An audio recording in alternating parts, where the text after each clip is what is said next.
Hey guys, today we are making a pumpkin coconut sponge cake. Yes, pumpkin coconut sponge cake. Pumpkin and coconut go so well together, and this is the time of year where pumpkin is in everything. Right? Am I right? Or am I right? Let me get some light in this plate. Hopefully. Make it a little bit better for you. Okay. We don't have no fancy production team going on over here. We just got real life. So into my mixing bowl here, I'm going to go ahead and add in some butter. Again, real life. I just popped this in the microwave. I popped it in for a little bit too long, but it'll do just fine. Technically, you do want this to be softened, not necessarily melted. It's just going to help it get a little bit more fluffier. But again, we're working with what we got, all right? Real life. So that was 2 sticks or 1 cup of unsalted butter. And to that, I'm going to add in some sugar. I am using pure cane sugar. I've stopped using granulated sugar in everything. I don't use granulated sugar anymore. Granulated sugar is actually made out of genetically modified sugar beets. So I'm just using pure cane sugar, which is non-GMO. You can, of course, use granulated sugar if that's what you have, but I'm just using regular cane sugar. So that was 1 cup of butter and 1 cup of sugar. I'm going to go ahead and mix this now, and we're going to cream this just for about 3 minutes until it comes together.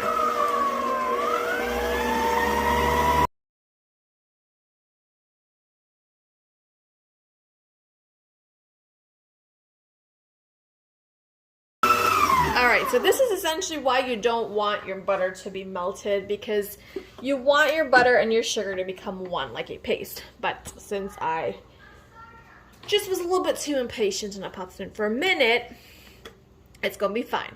We're going to go in with our 2 tablespoons of vanilla extract. Yes, 2 tablespoons of vanilla extract. And our eggs. I'm just going to plop this in here all at once. Now, if you do know, when I make a sponge cake, I usually, again, I soften my butter at room temperature so it's nice and perfect. I also beat my eggs in one at a time, but I am doing a quick and easy recipe today.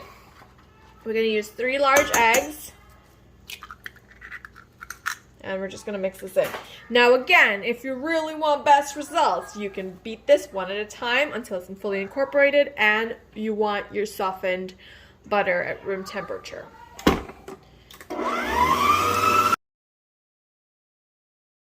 And mixed in. Now we're going to go ahead and work on our dry ingredients. So I'm going to go ahead and sift some cake flour. You can use all-purpose flour if you want.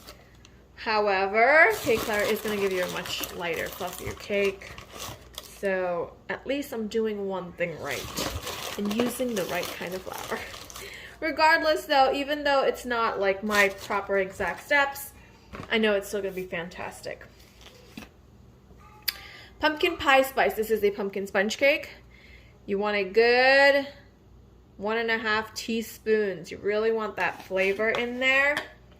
I'm going to add in 1/2 teaspoon of baking soda. And 2 teaspoons of baking powder.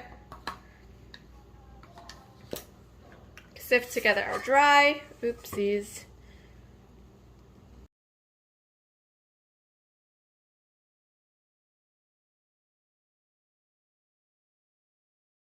It's looking good. There's a little bit of nutmeg, it looks like, left over from our pumpkin pie spice.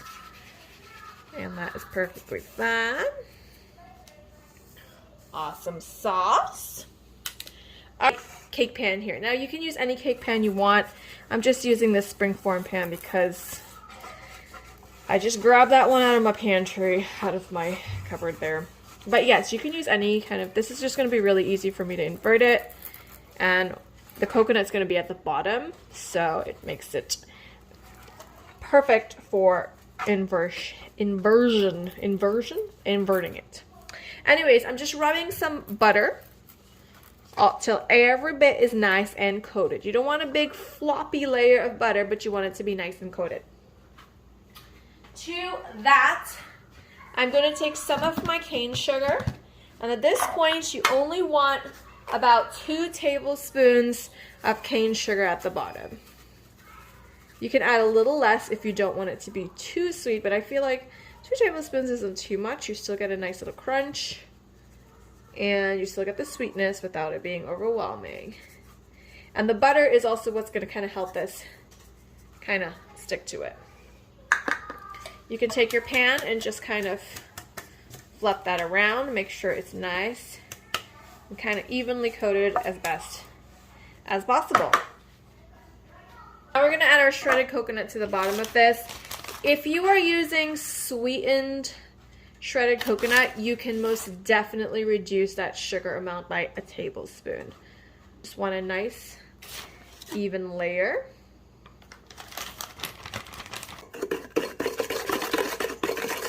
Make sure I got everything mixed in from the bottom, etc.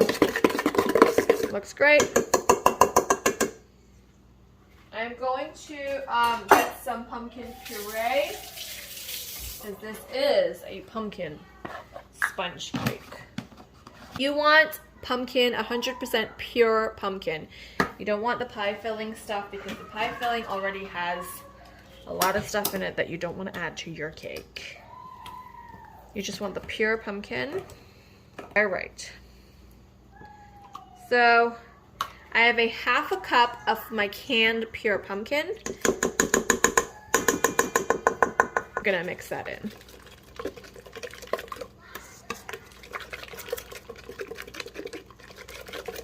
All right, that looks great. I'm just gonna add in my dry ingredients 1/2 at a time.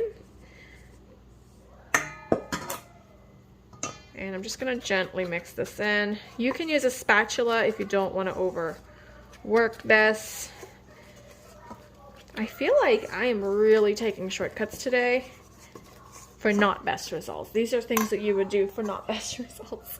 But anyways, I mean, I would typically fold in my dry so I don't overwork my flour. But here we are. Here we are. I'm just gonna give this a gentle mix. You know what? I think I am going to switch over to my spatula at this point, because you definitely do not want to overwork your flour.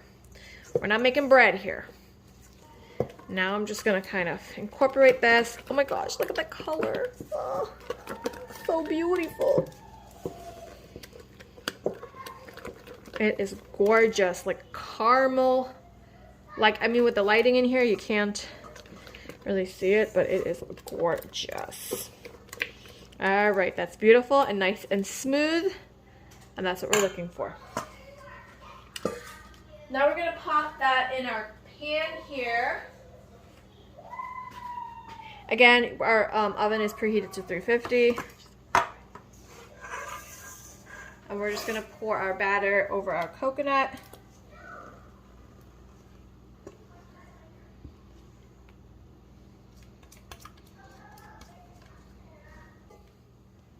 There we go. Now I didn't use any, now I'm just going to even this out. I did not use any milk or any liquid in this.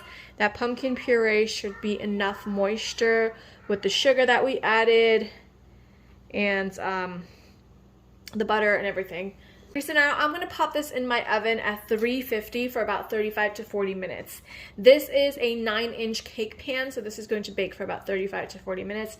If you're using a smaller smaller pan, the baking time will be more. If you're using a larger pan, the baking time may be less. So 9-inch or so is going to take about 35 to 40 minutes. I will show you guys what it looks like when it comes out the oven, and then we will dig in. Alright, so this baked for about 40 minutes. It is now out of the oven. I've let it cool for a little bit, and we're just going to invert it on a platter there.